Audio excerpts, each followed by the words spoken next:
Ya está. Muy bien, chicos. Bueno, pues miren, ya vimos algunas cosas básicas de las funciones de Rn en Rm en general, ¿verdad? Sobre todo de la derivada de este tipo de funciones, algunas propiedades importantes. Y entonces, hay un caso particular de este tipo de funciones que también son muy útiles, ¿verdad? Que es el caso de las funciones de R2 en R3. Como sabemos, en este tipo de funciones, donde el dominio es de dimensión menor que el contradominio, en este tipo de funciones lo que siempre nos interesa más es como la imagen de la función, ¿verdad? Entonces, las funciones de R2 en R3 son muy útiles para hablar de esta idea geométrica que tenemos de algo que se llama superficie, ¿no? Es un poco como las curvas, ¿no? Que son funciones de R en Rn en general.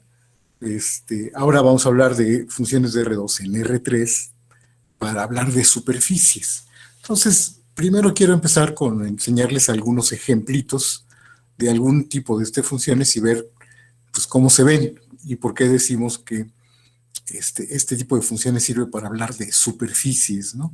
Entonces, miren, por ejemplo, ¿no? Les voy a mostrar esta, esta primera función. Esta es una función de R2 en R3. De hecho, les puedo mostrar quién es la función. La función en este caso está dada por esta, ¿verdad? Esta es la función que define. ¿Qué es lo que estamos viendo aquí? Pues lo que estamos viendo es la imagen de la función, ¿verdad? Sí, esto es la imagen, ¿no? Ese es un ejemplito. Uh-huh. Este, Se puede ver que la imagen se ve como una superficie, ¿verdad? ¿De acuerdo? Otro ejemplito, déjeme quitar esta. Otro ejemplo de otra función sería esta, por ejemplo. Déjeme ver cuál es otra que tenemos por aquí. Por ejemplo, esta, ¿sí? Esta es una función y podemos ver quién es la función que lo define. Ahí está, es otra función de R2 en R3, ¿verdad? Y esto que estamos viendo aquí pues, son sus imágenes, ¿no? ¿Sí? Entonces, ahí está, ¿verdad? Y bueno, les puedo mostrar otra. Sí, vamos a ver otra. Otro ejemplito que sería, a ver, déjenme ver. Por ahí la tengo escondida. Esta. Uh-huh. Esta se parece mucho a la que ya teníamos antes, ¿verdad? Creo que aquí no puse la gráfica de la función que la define, pero es parecida a esta que teníamos antes, es parecida a esta, solo que aquí la coordenada B solo está variando de -1 a 0. Uh-huh. Es un pedacito de esa superficie. ¿Estamos? Entonces, pues estas son ejemplos de funciones de R2 en R3, que lo que importa de ellas son sus imágenes, ¿verdad? Entonces, vamos a hacer lo siguiente. ¿Qué podemos decir? Además de que nos sirven para hacer este tipo de dibujitos, ¿verdad? Una vez que tengo este tipo de dibujitos, ¿qué tipo de cosas se pueden hacer con la función que de alguna manera tienen como imagen a este tipo de objetos, este tipo de superficies? Más adelante voy a dar una definición con toda precisión a qué se le llama una superficie, echando mano de las funciones de R2 en R3, pero antes quiero hablarles de qué tipo de cosas, qué tipo de geometría podemos hacer con este tipo de funciones para este tipo de objetos. Y en realidad, el único caso que vamos a ver es, por ejemplo, cómo calcular algo que se le puede llamar el plano tangente a una superficie de este estilo, ¿verdad? A una superficie que se puede ver como la imagen de una función. ¿cómo calcularíamos esto que intuitivamente podemos entender como el plano tangente? Entonces, miren, para eso, ¿qué es lo que vamos a hacer? Bueno, pues lo que vamos a hacer es solo fijarnos en ciertas curvas contenidas sobre la superficie, ¿sí? Que es lo siguiente. Aquí, esto que está aquí, esta curva verde que se ve aquí, ¿verdad? En realidad es la imagen de solo de una parte de la función, ¿verdad? Es como si yo hubiera fijado una variable en un punto específico, el punto en el que estoy trabajando. Ahorita les digo cuál es este punto, ¿verdad? ¿Sí? Me tomé un punto, ahí está, ¿sí? Y definí una curva. ¿Qué significa definir esa curva? Pues miren, es hacer lo siguiente, es nada más fijarnos en los valores de la función sigma, moviéndole sobre una de las coordenadas, ¿de acuerdo? Entonces dejo fijo un x0, estoy parado en un punto x0 y y0, que es este punto lila, y solo me muevo en la dirección de una de las variables. En este caso me moví en la dirección de la variable t, y eso me define una curva sobre la superficie, ¿verdad? Sí, está claro, ¿no? Geométricamente qué es lo que está pasando. Y algo análogo puedo hacer, ¿sí? Con otra curva, que ahora va a ser esta curva de rojo, ¿verdad? Que es algo similar, ¿sí? Es algo similar, pero en la otra dirección, digamos. Nada más en la dirección del eje X, ¿verdad? Dejo fijo un punto y voy moviéndome solo variando el punto en la coordenada X. Y entonces eso me dibuja un par de curvas sobre la superficie, ¿verdad? Sí está claro, ¿no?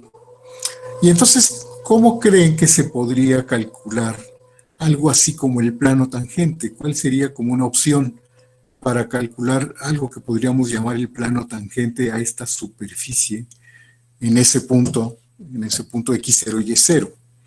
¿Cuál sería como una opción? Bueno, pues ya que tenemos estas curvas, como que la idea sería, y ya tenemos el plano perpendicular al gradiente. ¿Cuál es el gradiente, Bruno? ¿A qué gradiente te refieres? ¿El gradiente de qué función estaríamos hablando? Sigma es una función de R2 en R3, y aquí lo que estamos viendo no es una superficie de nivel, ¿verdad? Es la imagen de la función sigma, ¿verdad? ¿Sí? Es la imagen de la función sigma. Que les digo que la imagen de la función sigma es quién, es esta, creo, ¿verdad? Esta es la imagen de la función sigma, ¿sí? Variando solo u y b, ¿sí? Entre menos 1 y 1, y b solo entre menos 1 y 0. Esta figura que se ve aquí es la imagen de esta función, de este rectángulo que está aquí, ¿verdad? Entonces, no hay tal cosa como gradiente, esto no es una superficie de nivel, y entonces, ¿qué podemos hacer? Les decía que estas curvas que dibujé aquí es como haber fijado un punto, x0 y y0, y solo moverme en una dirección. Por ejemplo, aquí solo variar la coordenada x o la coordenada u, ¿verdad? Y en esta solo variar la coordenada en b, ¿de acuerdo? Eso, les digo, dibuja curvas sobre la superficie, ¿verdad? Sí, porque solo me estoy moviendo en una dirección. Pero recuerden, todo esto son imágenes, ¿verdad? Son imágenes de funciones de R2 en R3, ¿verdad? Y cuando dejo fija, por ejemplo, aquí la variable y0 o aquí la variable x0, y solo me muevo en la dirección de la variable en x o u, o solo en la variable y o b, pues por eso se dibujan solo curvas, ¿verdad? Y entonces, ¿cómo rescataríamos la idea de un plano tangente, de calcular un plano tangente? Esto que está aquí en realidad son curvas, ¿verdad? Y bueno, para curvas ya sabemos calcular algo, ¿no? ¿sí? Para curvas que sabemos calcular. Sí, sí. O empezando con el más básico, ¿no? Su tangente, ¿verdad? Su tangente, ¿verdad? Que es derivando, ¿no es cierto? Si yo derivo estas funciones con respecto del parámetro t, ¿sí? Eso me da el tangente. Este, y para calcular el binormal, pues eso sería para una sola curva, ¿verdad? Sí. Entonces, recuerden que todo eso que mencionan, tanto el binormal como toda esa terna de vectores, solo están definidas para una curva. Pero observen que yo lo que quisiera es ver si estas curvas me auxilian en la tarea de encontrar algo así como el vector, el plano tangente a la superficie en este punto, ¿no? ¿De qué manera podría yo aprovechar estas curvas para hablar como del plano tangente? Bueno, pues miren, hablando de tangencia, pues lo que puedo hacer es calcular el vector tangente de estas curvas, ¿no? ¿Sí? Es decir, si saco su derivada, pues calcularía su vector tangente y geométricamente, lo calculé, ¿verdad? Y geométricamente, déjeme ver dónde lo puse,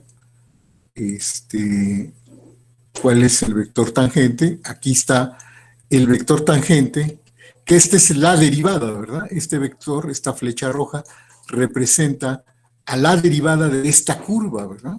Que sabemos que es un vector, ¿no? Uh-huh. Y este otro que está aquí es un vector que es tangente a la curva verde, ¿de acuerdo? Sí. Entonces, no sé si ustedes estarían de acuerdo en que esos vectores podrían ayudarme a calcular el plano tangente, ¿no? ¿Qué aspecto tendría el plano generado por estos dos vectores que pasa por este punto? Exacto, ¿verdad? Ese plano debe de contener a ambos planos tangentes, ¿verdad, Silgi? Y de hecho, si yo dibujo ese plano, ¿verdad? Sí, geométricamente se ve como este, ¿de acuerdo? Geométricamente se ve como este plano. Y ese plano, no sé si están de acuerdo, pero tiene todo el aspecto de ser como un plano tangente a la superficie en ese punto, ¿no? ¿Ustedes qué opinan? ¿No? ¿No tiene ese aspecto de ser como una especie de plano tangente? Exacto, ¿verdad? Como que esto sería un camino, ¿verdad? Un camino para definir el plano tangente, ¿verdad? Uh-huh. Entonces, de hecho, este es el tipo de cosas que vamos a hacer usando este tipo de funciones, ¿verdad?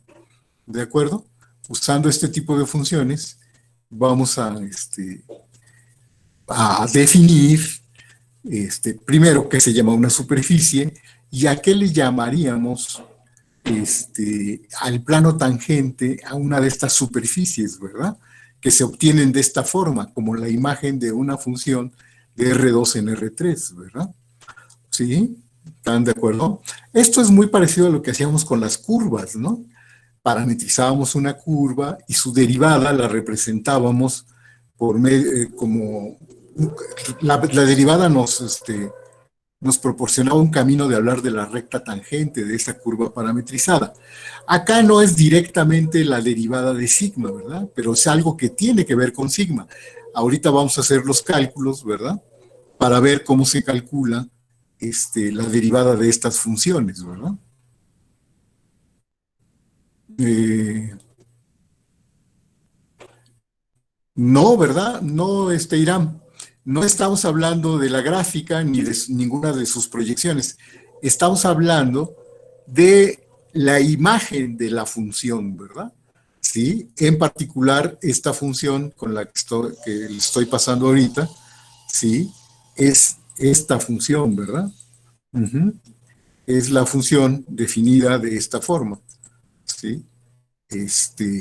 Ahorita déjenme decirles cuál es esta, ¿verdad? Es la imagen de esta función, ¿verdad? ¿De acuerdo? Es la imagen de esta función, la que están viendo. es la imagen. Efectivamente, la gráfica viviría en R5, ¿verdad?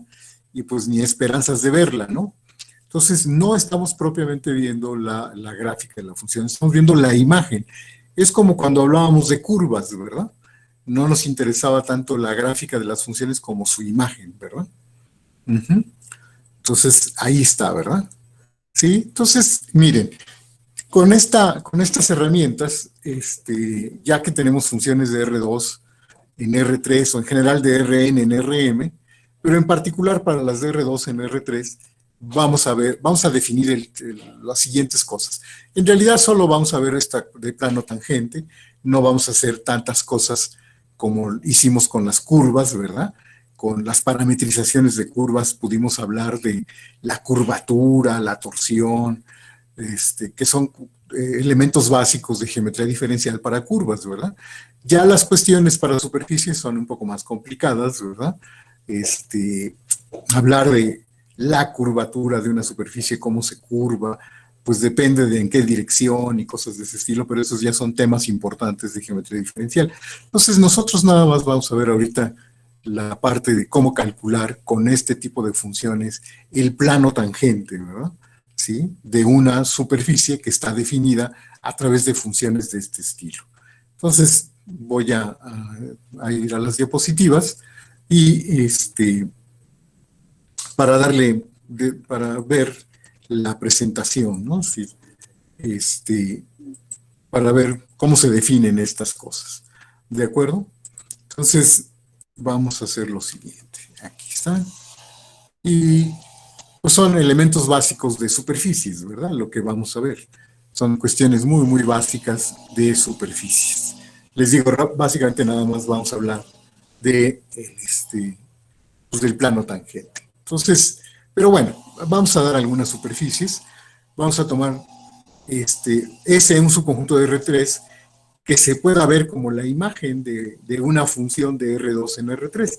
Ahorita voy a dar la definición formal, pero cuando S, un subconjunto de R3, se puede ver como la imagen de una función de este estilo, se dice que S es una superficie, ¿verdad? ¿De acuerdo? Entonces, esto va a ser una superficie, pero bueno, primero hablando de manera informal, si tomamos un punto, ¿sí? En el dominio de esta función sigma y nos fijamos en su imagen, fíjense, me tomo un punto en su dominio y una vecindad de ese punto que me permita estar contenido en el dominio de sigma, ¿sí? Aquí puedo definir estas funciones, ¿verdad? Que son las funciones que les mostraba en los dibujitos, ¿no? Sigma x, que es nada más variar en la variable x. Si se dan cuenta, pues esto define una curva, ¿verdad? Esta sigma sub x ya se puede pensar como una función de R en R3, ¿verdad? Aunque está definida a través de la función sigma, pero de alguna forma, pues esto es solo una función de R en R3, y por lo tanto se puede ver como una curva, ¿verdad? Que era lo que veíamos en la figura, ¿no? Y están estas dos, ¿verdad? Si hago solo dejo fijo la coordenada y0 y me muevo en la coordenada x, obtengo una curva y aquí obtengo otra, ¿verdad? Uh-huh. Y fíjense, podemos, estas funciones, si la función sigma original es una función derivable, ¿verdad? En el punto, basta con que lo sea en el punto x0 y y0, entonces estas curvas también van a ser derivables en t igual a 0, ¿verdad? Porque en t igual a 0 estoy parado justo en el punto sigma de x0 y y0, ¿verdad? ¿Sí? Y se puede ver que entonces también serían derivables, pues porque de la definición de derivabilidad, ¿no? La definición de la derivada de sigma x en el punto 0, pues por definición es esto. Y si hago las cuentas, ¿verdad? Que sustituyo aquí en el sigma de x en t menos sigma de x en 0, me dan estos vectores, ¿verdad? Que los puedo escribir de esta forma, y es el límite de este vector, ¿verdad? Y en cada coordenada, ¿sí? Pues este límite sí existe, precisamente porque sigma es derivable y cada una de sus coordenadas debe ser una función derivable. Y si ustedes observan, estos límites no son más que las derivadas parciales, ¿verdad? De cada una de las funciones coordenadas de sigma. Estos límites deben de existir y son estos, ¿verdad? es la parcial de sigma 1 con respecto de x en x0 y y0, y lo mismo para las otras coordenadas, ¿no? ¿Sí están de acuerdo? Entonces, de hecho, este vector, ¿verdad? El vector tangente, esa flecha roja que habíamos visto en la figura, es este vector, ¿verdad? ¿De acuerdo? ¿Sí estamos bien hasta ahí, chicos? Con las cuentitas. Y análogamente, ¿verdad? Análogamente, pues la derivada va a ser algo parecido, ¿verdad? Pero pues ahora solo son variaciones en la coordenada y, ¿verdad? Entonces, si sigma es derivable, pues entonces estos límites también existen y de hecho son, ¿sí? Este vector formado por estas derivadas parciales, ¿verdad? ¿De acuerdo? Entonces, estos son los vectores que son tangentes a las curvas que estaban contenidas, ¿verdad? Sí, perdón, aquí me equivoqué, ¿verdad? Aquí hice copy-paste y se me olvidó cambiar que esta es la parcial con respecto de y, ¿verdad? En efecto, ¿verdad, Bruno? Tienes razón. Sí, hay que corregir eso, ¿verdad?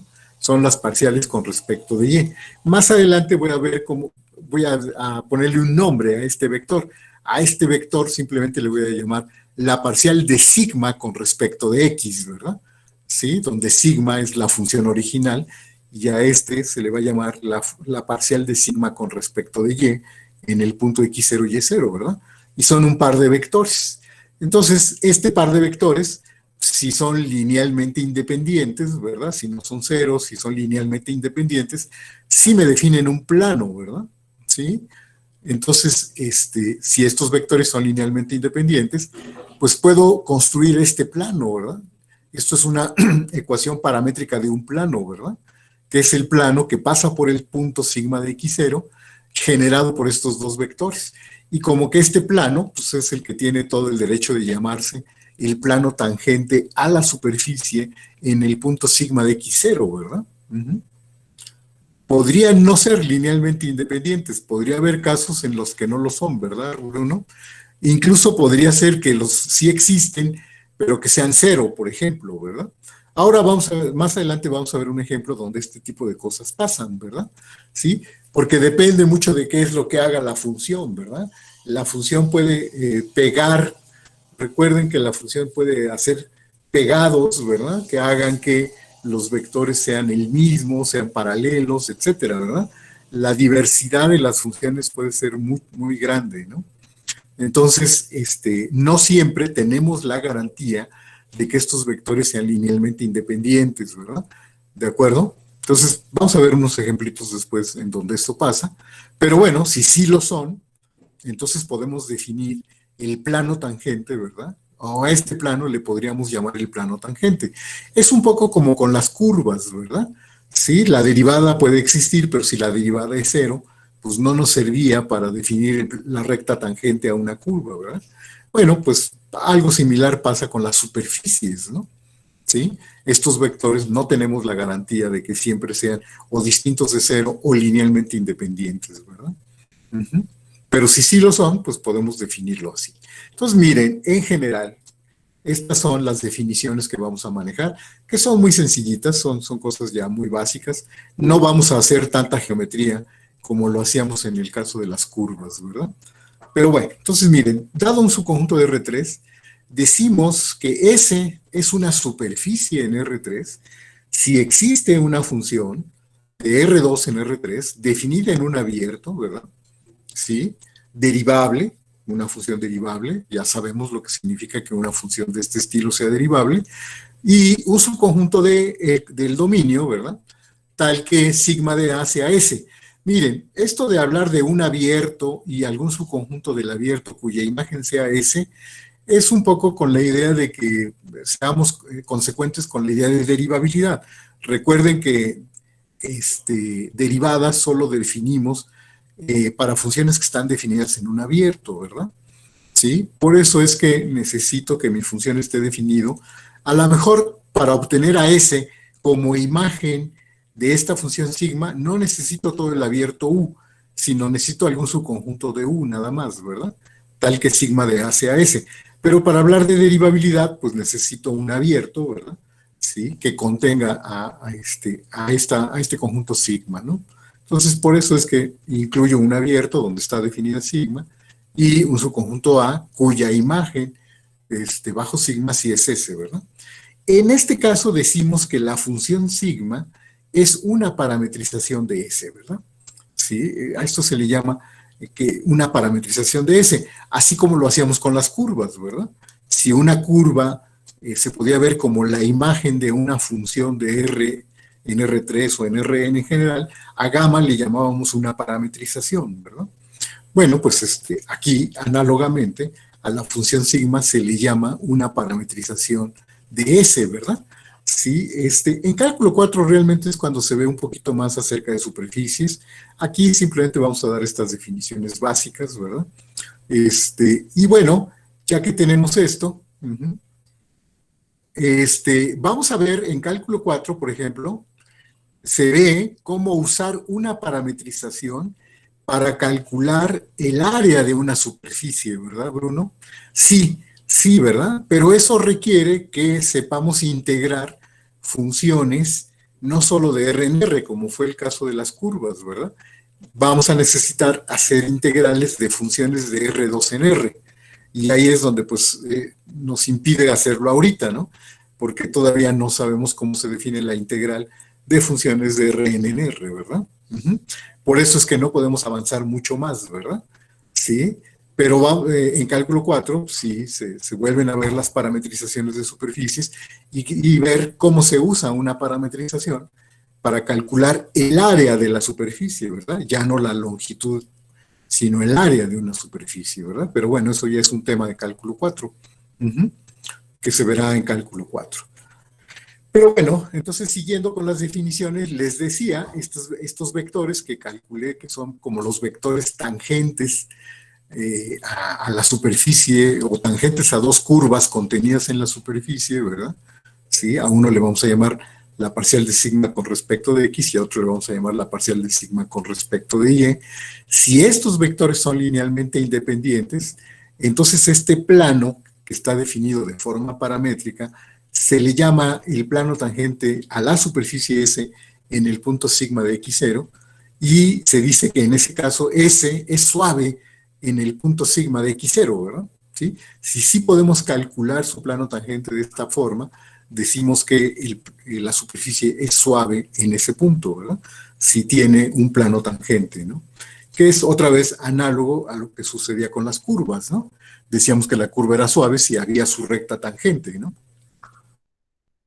¿De acuerdo? ¿Estamos bien, chicos? ¿Hasta ahí? ¿Todo bien? Les digo, espero que vean mucho las analogías con las curvas. De hecho, nos echamos mano de curvas, ¿verdad? Para calcular este plano tangente.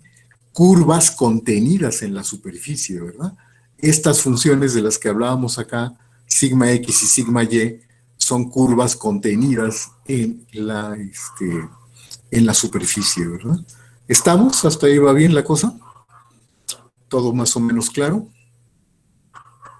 Ok, ok. Y entonces, bueno, entonces vamos a ver un ejemplito, ¿no?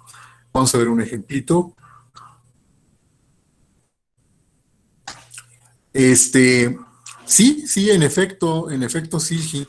En particular, cualquier curva, si tomo un punto sobre la superficie, ¿verdad? Y tomo curvas que pasen por ese punto contenidas en la superficie, esas curvas tendrían que ser suaves, ¿verdad? Efectivamente, ¿verdad? De alguna manera la suavidad de ese la veo a través de la suavidad de curvas que pasen por ese punto, ¿verdad? Sí, sí, sí. Echamos mano de las curvas, ¿verdad? De curvas suaves que pasaban por ese punto contenidas en la superficie. Sí, en efecto. Ujú. Y bueno, miren, un ejemplo. Entonces, aquí voy a hacerlo al revés. Primero voy a definir esta superficie, este objeto en R3, que no sé si, a ver, otra vez un poco regresando a la geometría analítica, no sé si la identifican a esta superficie en R3, ¿qué es? No quise poner el dibujito, pero a ver, yo creo que ustedes deberían de identificar este objeto en R3, que son todas estas ternas, geométricamente, ¿qué representa? ¿Alguien me podría decir qué representa esto? No, ¿verdad? No, no, Bruno. No es exactamente un paraboloide. ¿Cómo pueden darse cuenta? Es un cono, ¿verdad, Emanuel? Efectivamente, es un cono, ¿verdad? Observen cómo se dan cuenta que es un cono, porque este, si hacen una de las variables cero, por ejemplo, si hacen u igual a cero o b igual a cero, les queda u cuadrada igual a u cuadrada, ¿no? Que es algo así como el valor absoluto de u igual al valor absoluto de w, ¿no? ¿Verdad? Es un cono, ¿verdad? Los cortes son conos, ¿verdad? Los cortes con los planos coordenados son como valores absolutos, ¿no es cierto? Sí, sí se ve, chicos. Ujú. Esta es la ecuación de un cono, ¿verdad? De hecho, como le puse la condición que W sea mayor o igual que cero, solo es un cono, la mitad del cono, ¿verdad? Es la parte superior de un cono cuyo vértice está en el origen, ¿verdad? Y que su eje es como el eje Z, ¿verdad? Bueno, aquí le llamé W. Ese es el eje del cono, ¿verdad? Ujú. ¿De acuerdo? ¿Sí está claro? ¿Y cuál sería una parametrización de este cono? ¿Cómo encontrarían una función cuya imagen sea este conjunto S? Sí la hay, ¿verdad? Sí la hay. Y supongo que se pueden dar una idea de cuál sería una parametrización. Hay muchas formas de parametrizarlo, pero una manera sería esta, ¿verdad? Una parametrización sería esta función, ¿verdad? Sí, variando X y Y en este subconjunto de R2, ¿verdad? Ujú. Sí, está claro, ¿verdad? Observen que la tercera coordenada siempre es mayor o igual que cero, y estas ternas satisfacen la ecuación del cono, ¿verdad? ¿Sí? Si se dan cuenta, esta coordenada al cuadrado más esta coordenada al cuadrado me da la tercera coordenada al cuadrado, ¿verdad? Es decir, sí satisface estas condiciones, ¿no es cierto? Si lo ven, esa es una parametrización de esa superficie, que es la mitad de un cono, ¿verdad? ¿De acuerdo? Sí, sí, está claro. Observen que la función sigma está definida en todo R2, ¿verdad? Y de hecho, pues es una función bonita, ¿no? Es una función súper derivable para todo punto XY de R2, ¿verdad? Claro que para obtener la imagen, para obtener a S, basta con que tome este conjunto A, ¿verdad? Sigma de A, si este le llamo A, sigma de A es ese, ¿verdad? ¿De acuerdo? Y es una función súper derivable, todo está muy bien. Pero, por ejemplo, ahora, les digo, pues es sumamente derivable, pero observen que la superficie S tiene un pico en el 000, ¿verdad? En el origen, ¿no es cierto? Y entonces, a ver, ¿qué esperarían? Pues esto no es precisamente la imagen que tenemos de una superficie suave, ¿verdad? No es precisamente, no diríamos que este cono en su vértice es suave, ¿no? Entonces, este, ¿eso cómo se debería de reflejar con esta parametrización? ¿Ustedes creen que esta parametrización nos permitiría generar un plano tangente a la superficie en el 000? ¿Sí? ¿O qué debería de pasar? Bueno, pues observen que de alguna manera el hecho de que la superficie tiene un pico se ve reflejado en esta parametrización y se puede ver que en cualquier otra parametrización se tendría que reflejar lo mismo. Pero observen, ¿sí? Este, la suavidad tiene que ver con su parametrización. Híjole, ya no hice los cálculos, ¿verdad? Pero si ustedes calculan las derivada parcial de sigma con respecto de x, ¿verdad? Observen que si calculan la derivada parcial de sigma con respecto de x en particular, ¿sí? Y la evalúan en el 0,0, ¿sí? En el 0,0, que es cuando están parados en este punto, ¿verdad? ¿Sí? Sigma de 0,0 me da el origen, ¿verdad? Y si calculan la parcial de sigma con respecto de x, pues siempre prevalece por ahí una x, ¿verdad? Y al hacer x igual a cero, su vector, ese vector me da cero, ¿verdad? Me da el vector cero, ¿no es cierto? ¿Sí lo ven? Ya no hice los cálculos, no puse los cálculos, ¿verdad? Pero sí se ve, ¿verdad? Que la parcial de sigma en el 0, 0 me da el vector 0, ¿verdad? Uh-huh.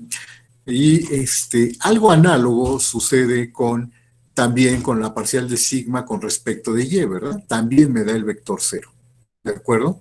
Y eso es un reflejo de que la superficie no es suave en este punto, ¿verdad? ¿De acuerdo? Sí, está bien. Entonces, bueno, esto es simplemente el caso de una función que no es suave, ¿verdad? Que una superficie que no es suave. Pero ahora veamos, por ejemplo, ¿sí? Este otro conjunto, este conjunto. Ahora sí, ¿verdad? Ahora sí, este conjunto, como se ve geométricamente, este conjunto sí es ¿qué cosa? La parcial con respecto de y no es cero.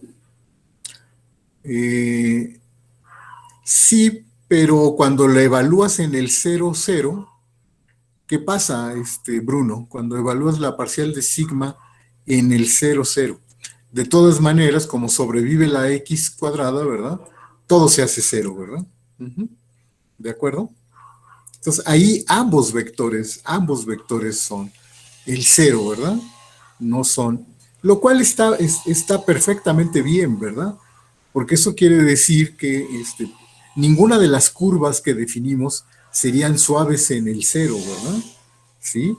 Eso es lo que está reflejando, ¿verdad? Uh-huh. Bueno, y les decía ahora esta superficie.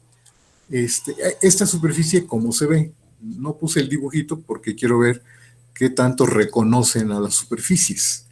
Esta superficie, este objeto en R3, ¿cómo se ve? Ese sí es un paraboloide, ¿verdad, Andrés? Ese sí es un paraboloide, ¿de acuerdo? Abre hacia arriba, ¿verdad? ¿Y cuál sería una parametrización de este paraboloide?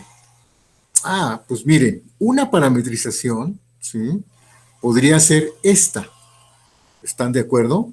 Esa es una parametrización de un paraboloide, ¿verdad? Otra vez, observen que esta coordenada al cuadrado más esta coordenada al cuadrado me da la coordenada W, ¿verdad? Que es x cuadrada, ¿no? ¿De acuerdo?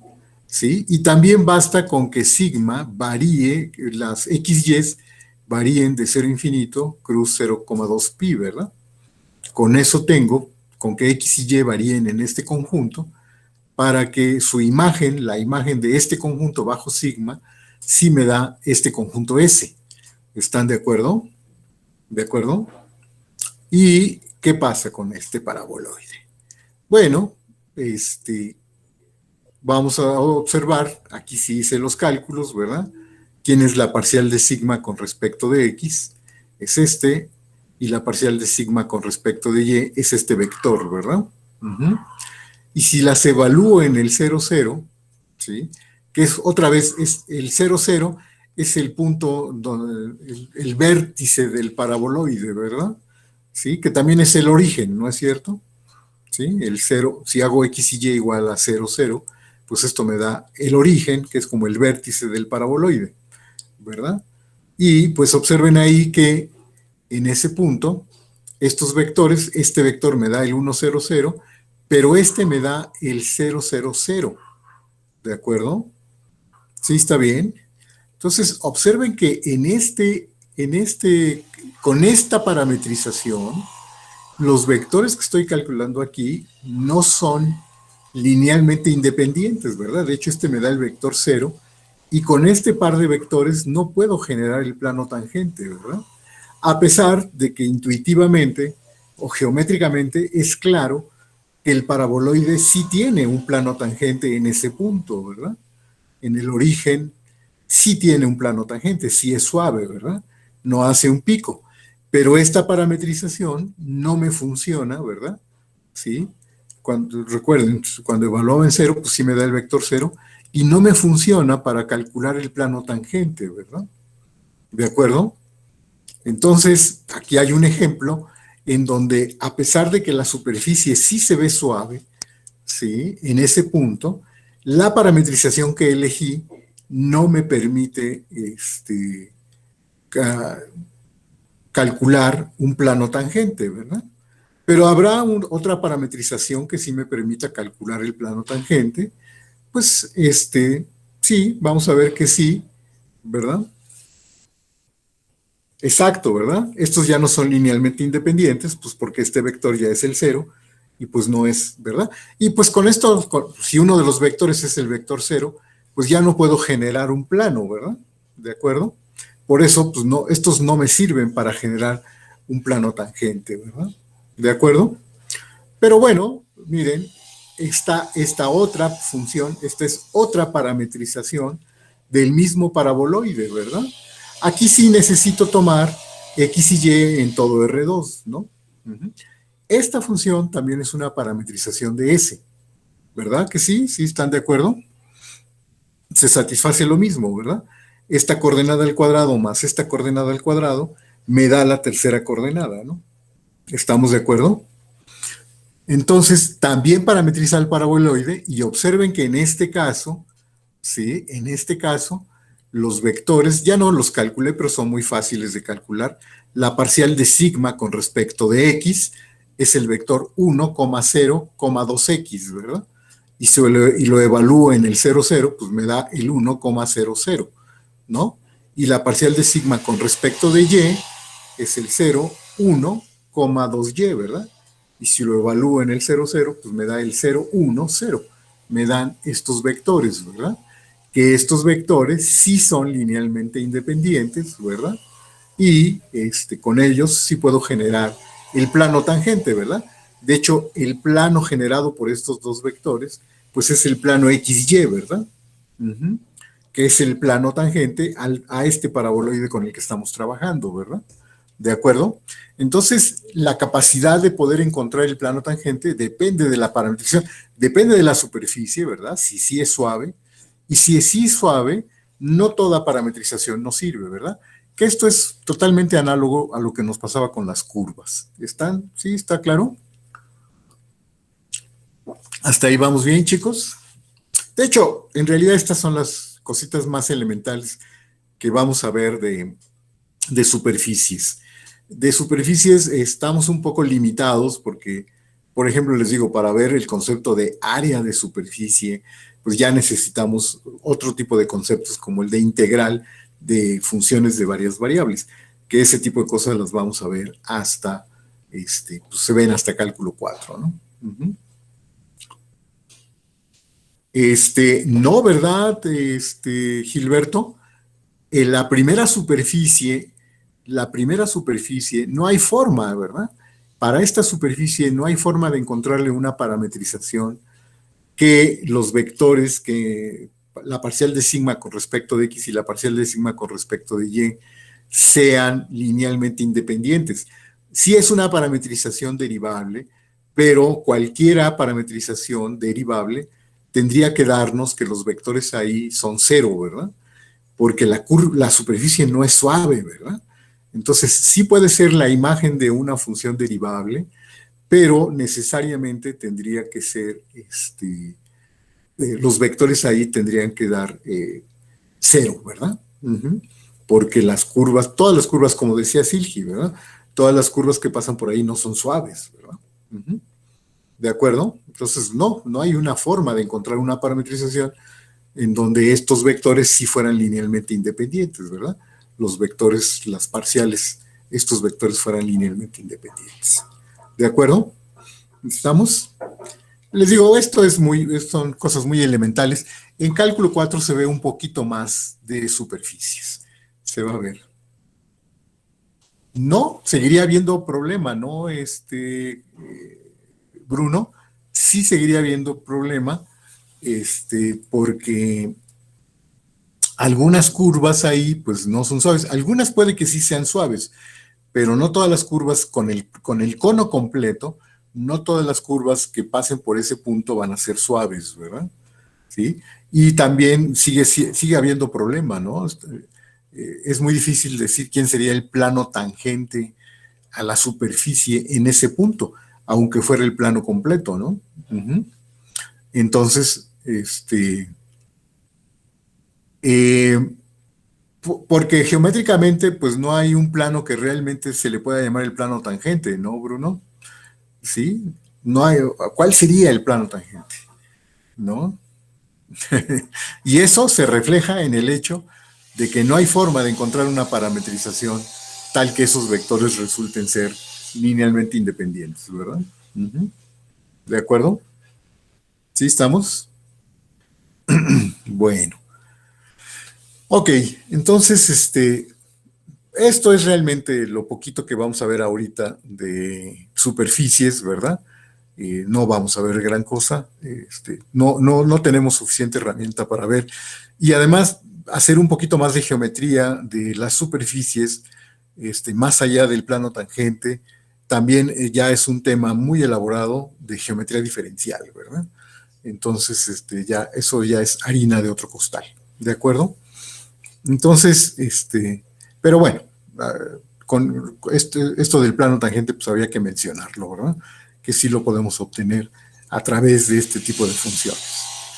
Bueno, entonces, con esto dejamos esta parte y ahora pues entramos al casi los últimos temas, ¿verdad? Y bueno, lo que sigue es el teorema de la función implícita, ¿verdad? ¿Sí? Entonces, vamos a ver, por ahora vamos a hacer una especie de introducción al tema de la función implícita. Y vamos a empezar con un problema como de álgebra, como un problema de soluciones de ecuaciones, ¿sí? Miren, vamos a plantear el siguiente problema.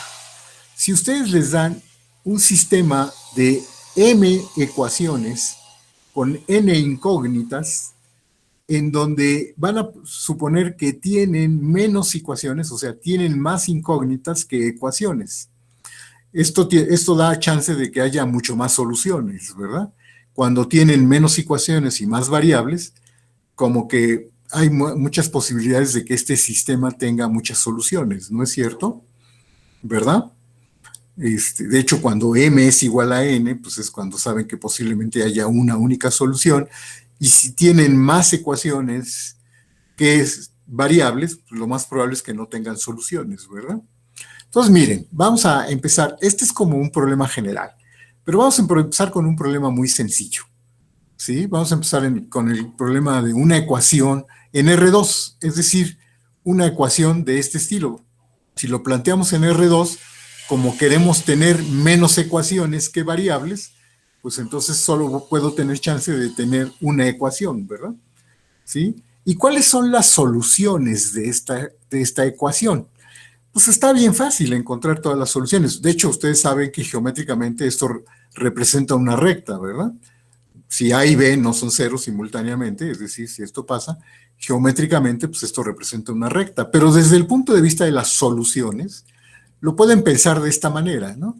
Si el coeficiente de la variable x no fuera cero, ¿sí? Si A fuera distinto de cero, entonces podrían despejar esta x, ¿no? Y ponerla en términos de y, como una función de y, ¿no? Despejando, y les queda esto, ¿verdad? X estaría dada de esta forma, y todas las soluciones de esta ecuación, pues los podrían ver de la forma h de y, y, ¿no? Con y en los reales. Estas son todas las soluciones de esta ecuación, ¿no es cierto? Y realmente lo que hicieron fue poner a la variable x en función de la variable y, ¿sí? Y así encontraron todas las soluciones. Variando y en todos los reales, encuentran todas las soluciones, ¿no es cierto? ¿De acuerdo? Ese es un camino, ¿no? Algo análogo pueden hacerlo si b es distinto de cero, ¿no? Si b es distinto de cero, pues entonces ahora podrían despejar a la variable y ponerla en términos de la variable x de esta manera, ¿verdad? Despejando, y todas las soluciones se verían de la forma x, h de x con x en los reales. ¿No es cierto? Sí, estamos bien hasta ahí. Y bueno, pues esto es viendo, ¿verdad? Cuando a es distinto de cero, estamos viendo a x como una función de y, y bueno, pues la ecuación de esto es una recta, ¿verdad? Y digo, la gráfica de esto es una recta, la gráfica de esta función y la gráfica de esta función también es una recta, ¿verdad? ¿De acuerdo? Aquí estamos viendo a x como función de y aquí a y como función de x, ¿no es cierto? Y así encontramos todas las soluciones, ¿no? Entonces, encontrar todas las soluciones aquí en este caso está bien fácil. Bueno, ahora vámonos a R3. En R3 puedo tener las siguientes opciones. Como quiero tener menos ecuaciones que variables, y tengo tres variables, tres incógnitas, un problema es que tenga una sola ecuación, ¿verdad? Una sola ecuación en donde no todos los coeficientes sean cero, ¿verdad? Para no tener una ecuación trivial, ¿no? Entonces, ¿cuáles son las soluciones de esta ecuación? ¿Cómo le hago para resolver quiénes son todas las soluciones de esta ecuación? Pues puedo hacer algo análogo, ¿verdad? Si el coeficiente de la variable x no fuera cero, ¿sí? Pues entonces puedo despejar a la variable x y ponerla en función de las otras dos variables y y z, ¿no? ¿De acuerdo? Y entonces todas las soluciones, ¿verdad? ¿Sí? Todas estas ternas, ¿sí? Son las soluciones de esta ecuación. ¿No es cierto? ¿Sí? ¿Está claro? Hasta ahí vamos bien, chicos.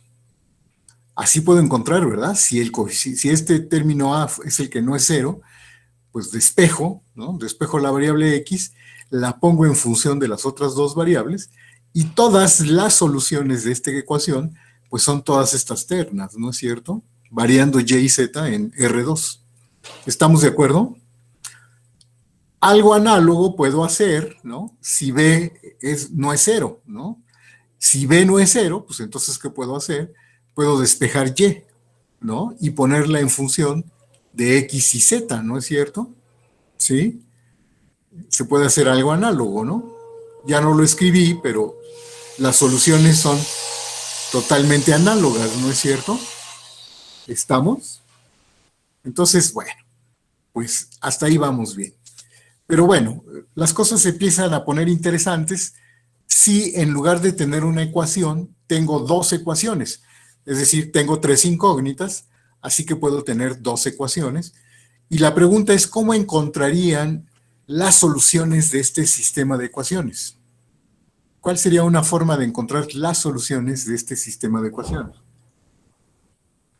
Que cuando tengo dos ecuaciones, fíjense que puede pasar lo siguiente. Vamos a ver qué pasa cuando tengo un sistema de dos ecuaciones con tres variables. Ustedes saben que geométricamente cada una de estas ecuaciones representan un plano, ¿verdad?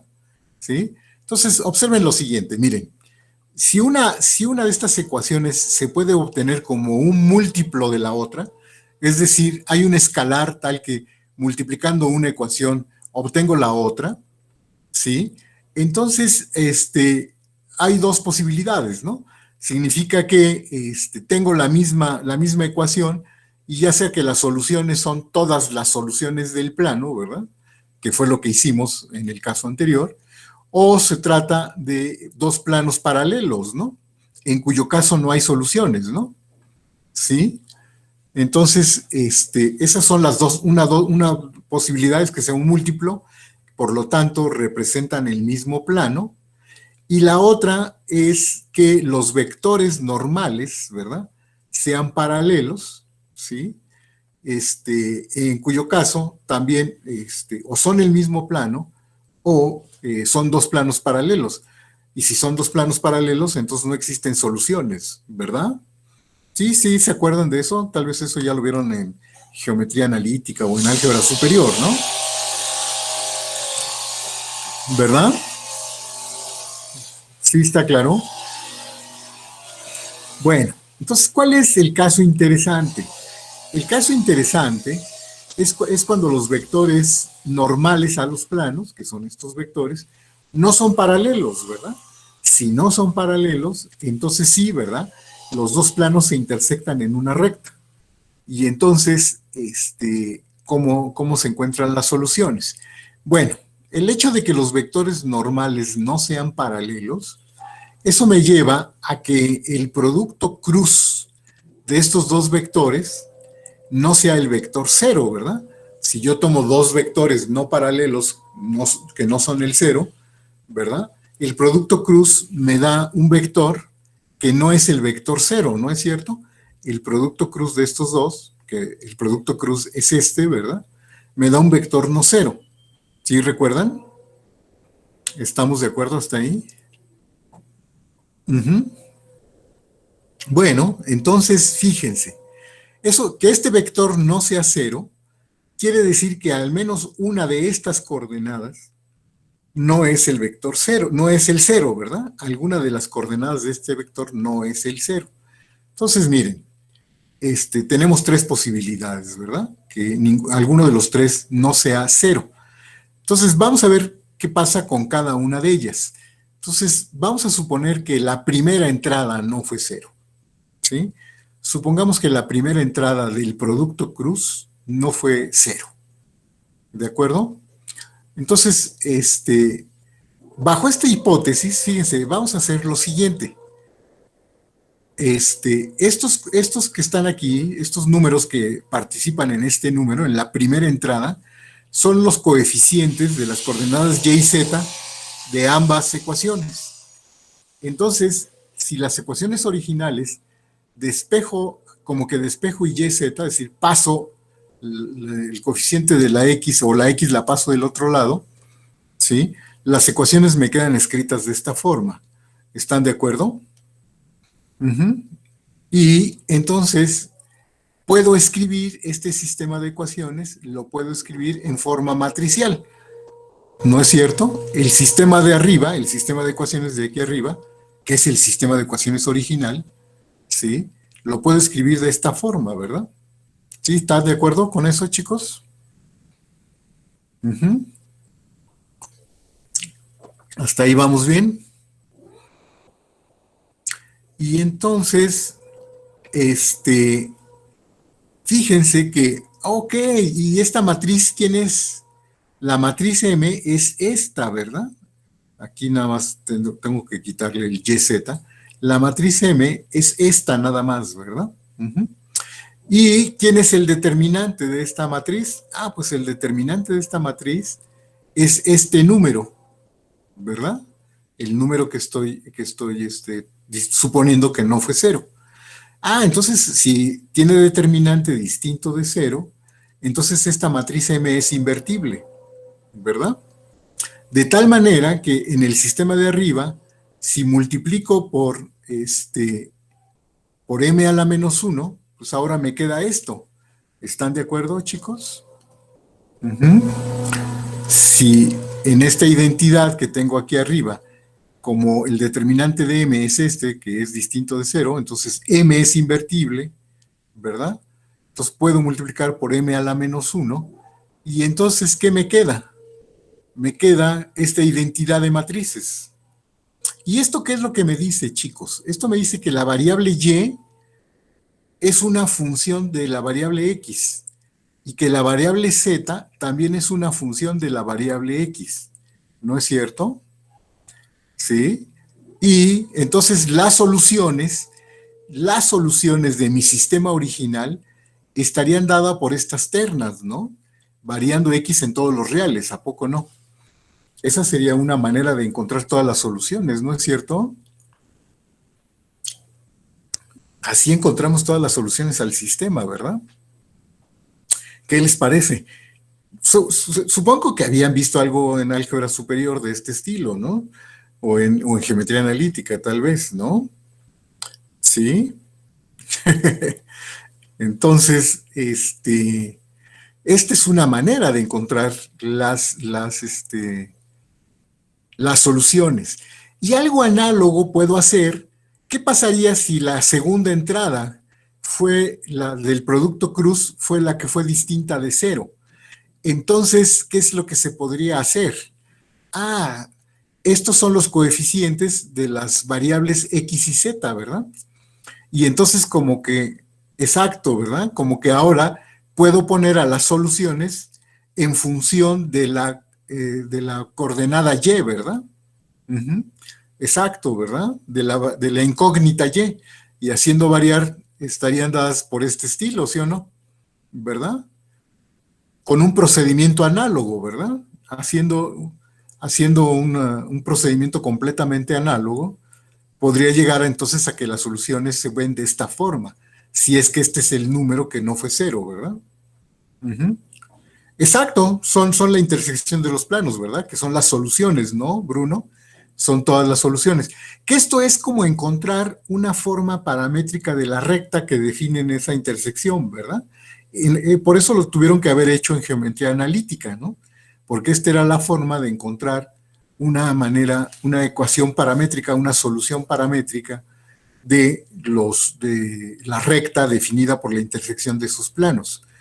Por eso es que a lo mejor no lo vieron desde el punto de vista algebraico, ¿verdad? De cómo son las soluciones, sino lo vieron desde el punto de vista geométrico, ¿verdad? Y entonces les hablaron de la forma paramétrica de la recta, ¿verdad? Pero en el fondo estaban haciendo lo mismo. Exacto, ¿verdad? Este es un enfoque muy del álgebra, ¿no? De cómo encontrar las soluciones, que no son más que todos los puntos de la recta, ¿verdad? ¿Estamos de acuerdo? Y algo análogo sucede si la tercera entrada hubiera sido la distinta de cero, ¿verdad? Si la tercera entrada hubiera sido la distinta de cero, entonces las variables x y y son las que se hubieran podido poner en términos de la incógnita z, ¿verdad? ¿Sí? Y las soluciones del sistema se hubieran podido escribir de esta manera. Sí está claro, chicos? ¿Hasta aquí vamos bien? Perfecto, Julia, muy bien.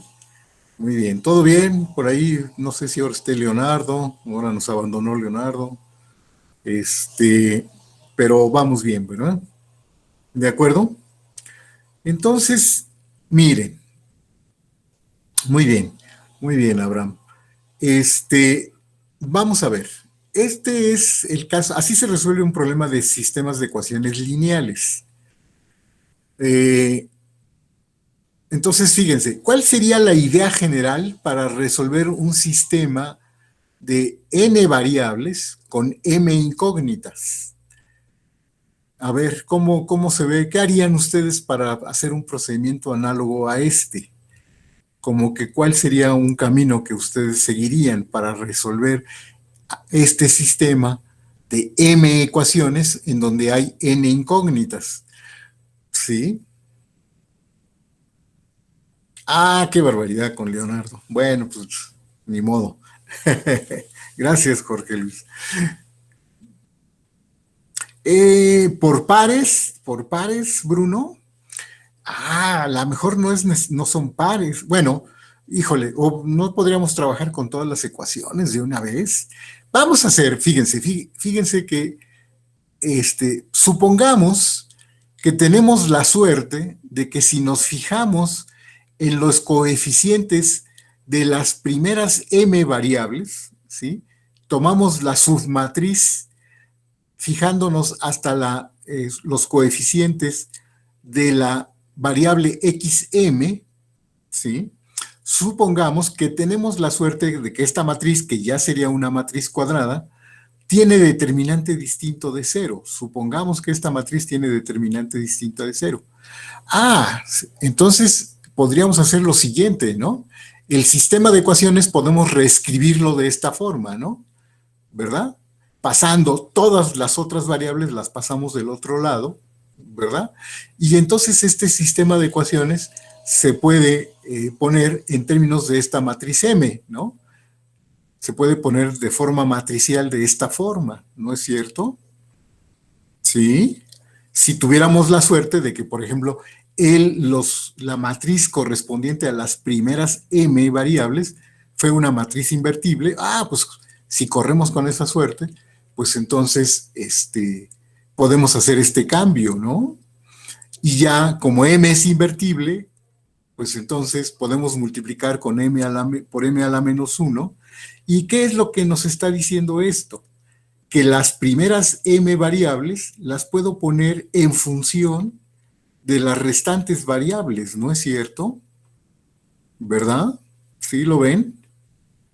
Uh-huh. Y entonces, sí, podemos definir esta función, precisamente que sería una función de n menos m variables, ¿verdad? Sí, la definimos de esta forma, sí, ¿verdad? Esto me define m funciones, ¿verdad? Uh-huh. Y entonces, en donde cada variable xj es la función de estas restantes variables para cada j de 1 a m, ¿verdad? ¿No es cierto? Y las soluciones del sistema de ecuaciones, pues estarían dadas por estos, ¿verdad? En donde bastaría con variar xm más 1 hasta xn, pues en todo Rn menos m. ¿No es cierto? Podríamos hacer eso, ¿verdad, chicos? ¿Sí lo ven? ¿Sí está claro? ¿De acuerdo? A ver, Bruno, esto que está acá, esta identidad, ¿hasta aquí estamos bien con esta identidad, Bruno? De que multiplicando por m a la menos 1 me quedaría esto, ¿no?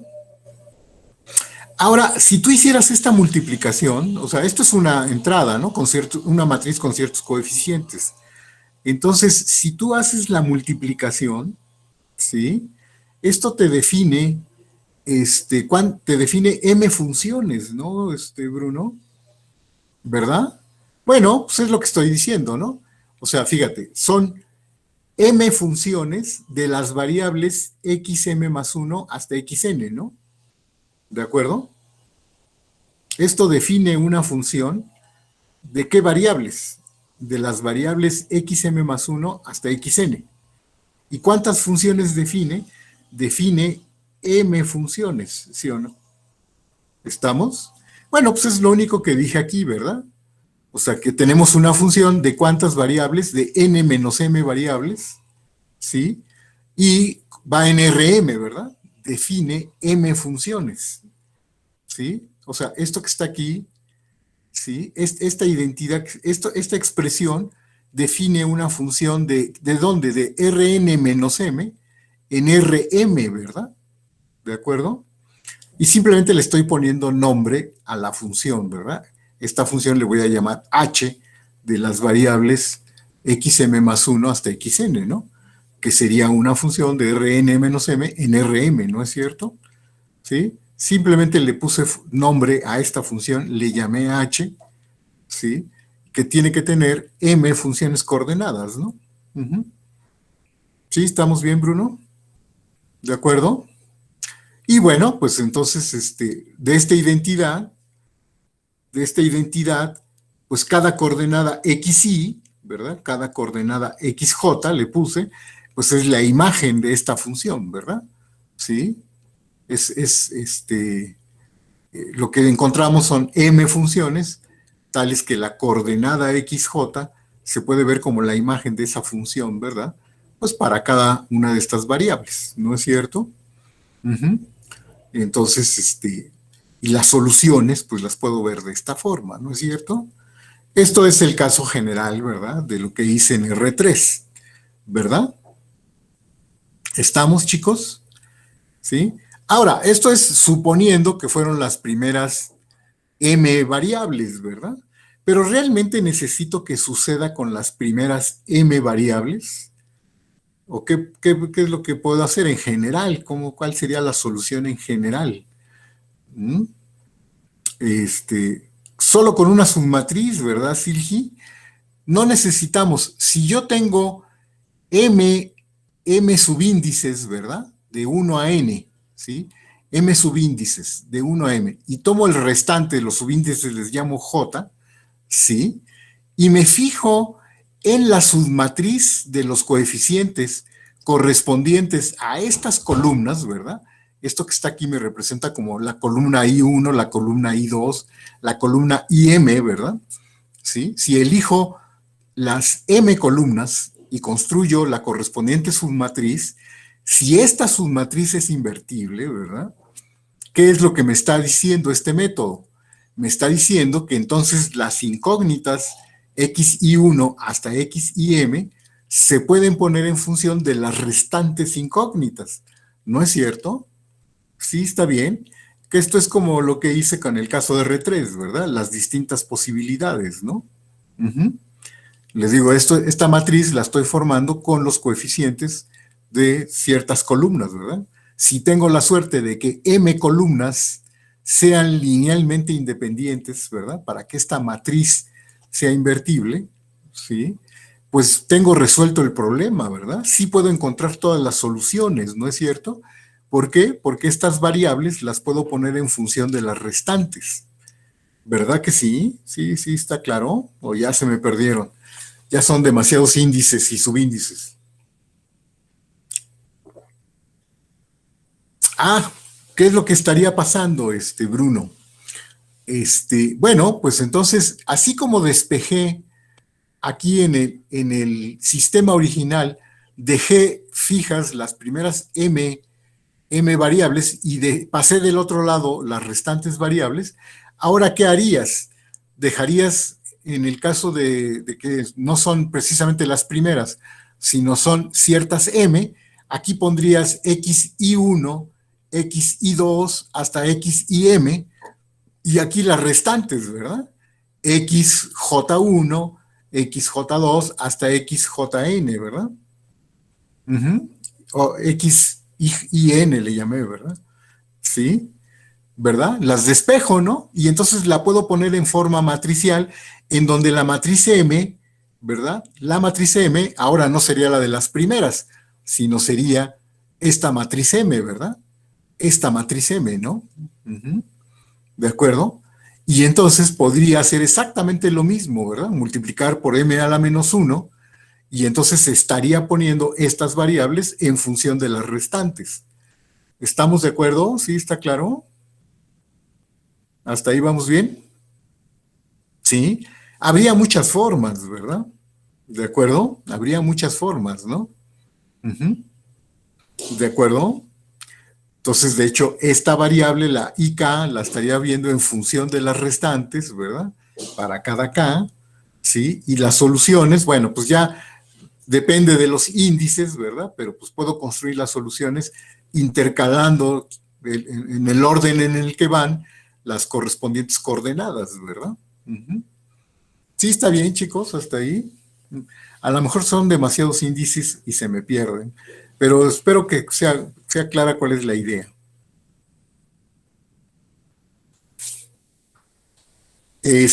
Bueno, siempre tenemos que tomar en cuenta todos los renglones, ¿no, Silgi? Porque tenemos que tomar en cuenta todas las ecuaciones, porque queremos resolver el sistema de ecuaciones, ¿verdad? ¿Quiénes son las soluciones de todo el sistema de ecuaciones?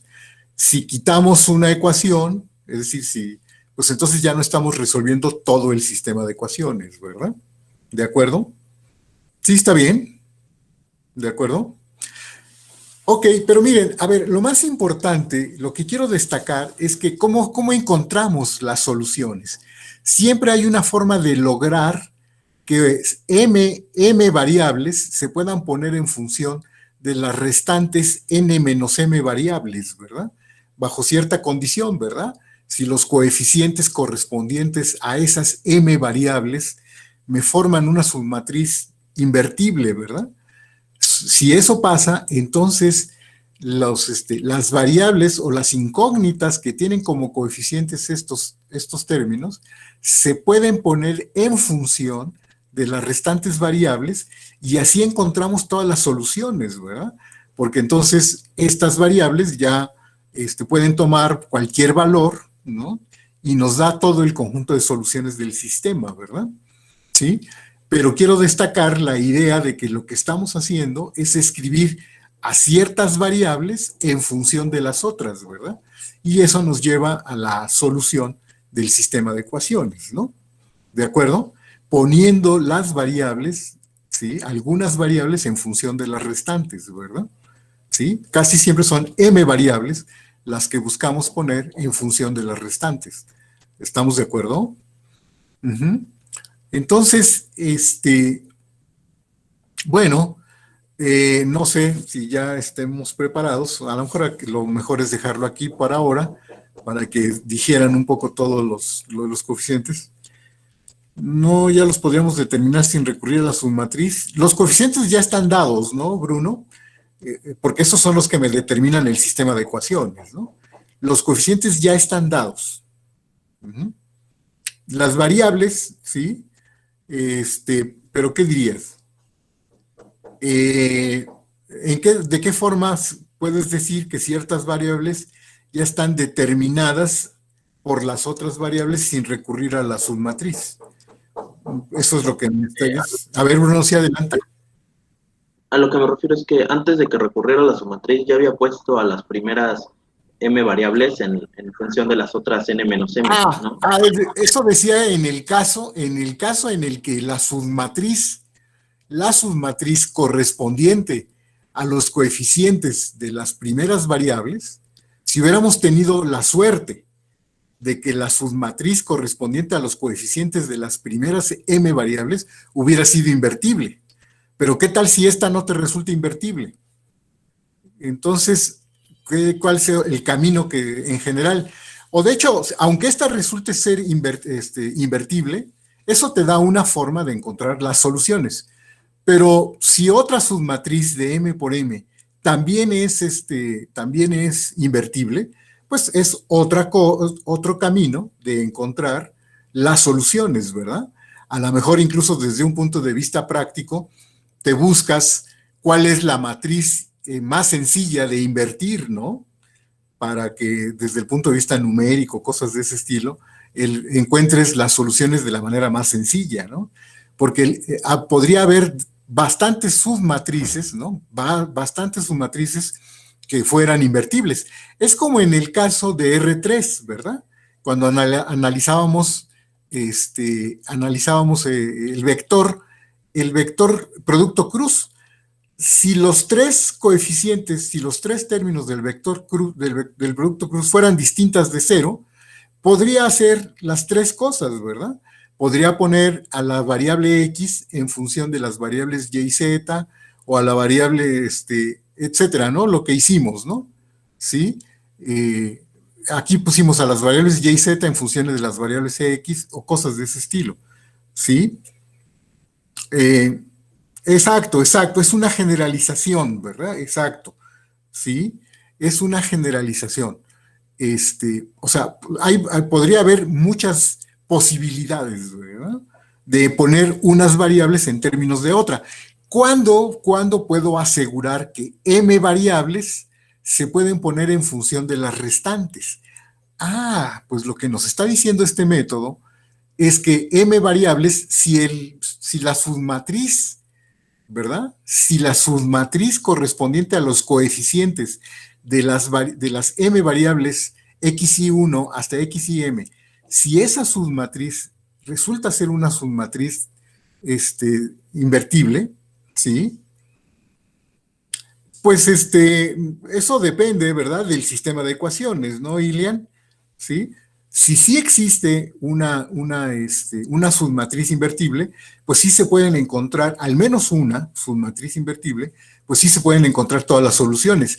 Si alguna de las submatrices de m por m ninguna fuera invertible, si todas las submatrices de m por m no fueran invertibles, eso quiere decir que el sistema de ecuaciones tiene un problema por ahí, ¿verdad? Algunas ecuaciones están repetidas de alguna forma, ¿no? ¿Verdad? ¿Sí? Si ninguna submatriz de m por m no resultó ser invertible, ¿verdad? Pero si el sistema sí tiene ecuaciones, o es contradictorio, o no tiene soluciones, ¿no? Que es como en el caso de R3, ¿no? Que podíamos tener dos planos paralelos, ¿no? Si tengo dos planos paralelos, pues resulta que todas las submatrices de 2 por 2 que podía construir eran de determinante cero, ¿verdad? Y no había soluciones, ¿no es cierto? ¿De acuerdo? ¿Sí? O alguna ecuación es redundante, ¿no? ¿Sí? Eso es lo que reflejaría el hecho de que todas las submatrices de m por m no fueran invertibles, ¿no es cierto? Esa sería una manera de saber que el sistema de ecuaciones tiene un problema, o no tiene soluciones, o es redundante, ¿verdad? Alguna ecuación de alguna forma está repetida, ¿no? ¿Verdad? ¿No es cierto? Sí, está bien. Pero si no pasa eso, si alguna submatriz de m por m si es invertible, pues entonces sí podemos encontrar las soluciones, porque las variables o las incógnitas que se corresponden con los coeficientes con el que construimos esa submatriz se pueden poner en función de los restantes, ¿verdad? Y así podemos encontrar todas las soluciones. ¿No es cierto? Sí, está bien. M es la cantidad de ecuaciones y N es la cantidad de variables, ¿verdad? En efecto. Y suponemos que M es menor que N, ¿verdad? Que es cuando tenemos más chance de que sí haya muchas soluciones, ¿no? ¿Sí? Porque para construir una matriz de M por M, ¿no, Bruno? Por eso necesitamos M coeficientes, es como tomar M columnas, ¿verdad?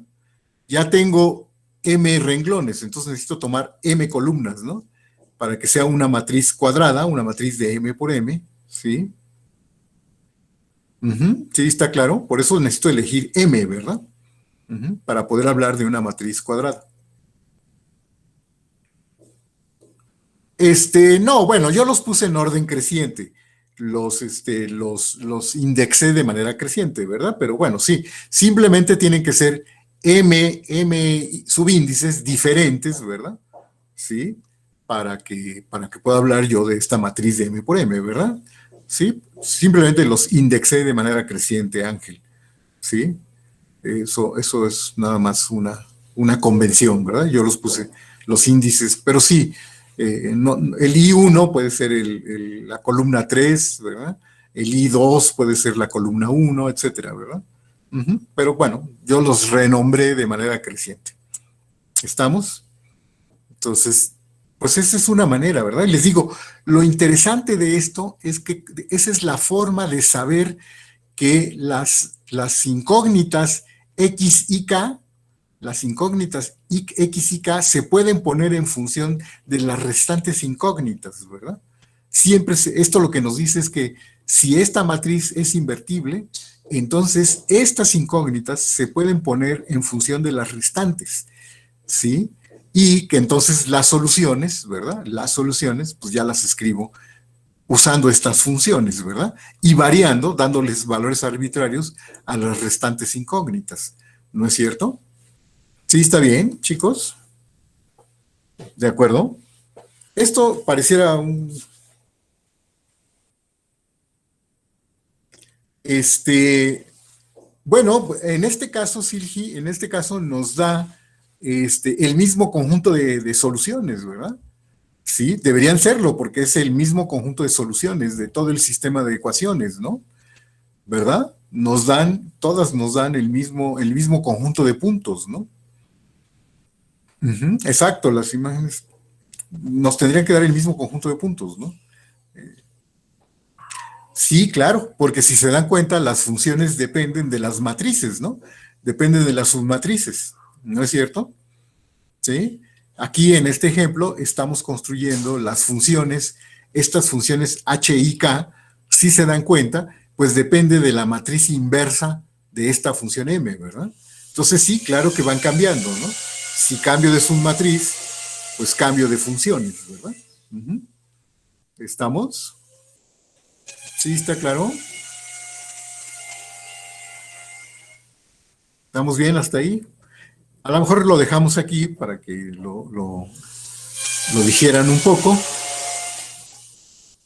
Y vamos a ver cómo este problema, el problema lineal, lo podemos después usar para resolver un problema no lineal. El siguiente problema es, ahora vamos a tratar con un sistema de ecuaciones no lineales, ¿verdad?